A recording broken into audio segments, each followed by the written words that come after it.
ثاقب، صدر کو شام اور افغانستان دونوں کے لیے ہی اپنی حکمت عملی پہ سینٹ کی جانب سے مخالفت کا سامنا ہے، جہاں اکثریت ریپبلکنز کی ہے۔ کیا تفصیلات ہیں یہ جو پچھلے 24 گھنٹے کے دوران اس بارے میں ہوا ہے اس کی؟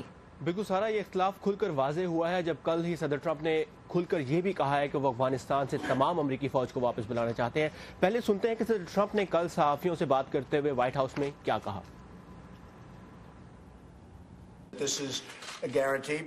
میں اس کی ضمانت دیتا ہوں کیونکہ ہمیں افغانستان میں تقریباً 19 سال ہونے کو آئے ہیں۔ پہلی بار وہاں معاملات طے کرنے اور معاہدے کی بات ہو رہی ہے، اور اگر یہ ہوتا ہے تو ہم اپنے لوگوں کو واپس لے آئیں گے۔ ہم دیکھیں گے کیا ہوتا ہے، لیکن پہلی بار سنجیدہ مذاکرات ہو رہے ہیں، اور اس کی ایک وجہ یہ ہے کہ ہم خارجہ پالیسی میں بہت بہتر کر رہے ہیں۔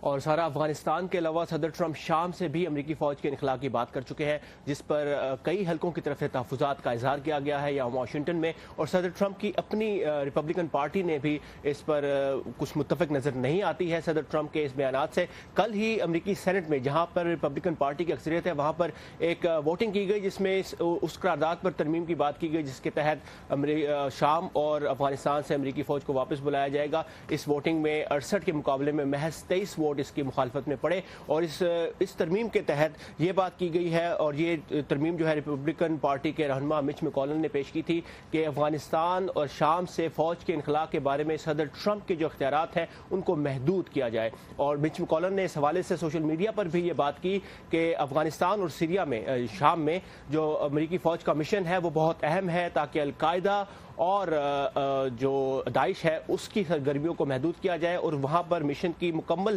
کمپلیشن تک امریکی فوج کا رہنا ضروری ہے۔ اور یہی وجہ ہے کہ اس وقت امریکہ میں یعنی یہاں واشنگٹن میں صدر ٹرمپ کی پارٹی اور صدر ٹرمپ کے اپنے بیانات کے درمیان کچھ اتفاق نظر نہیں آ رہا۔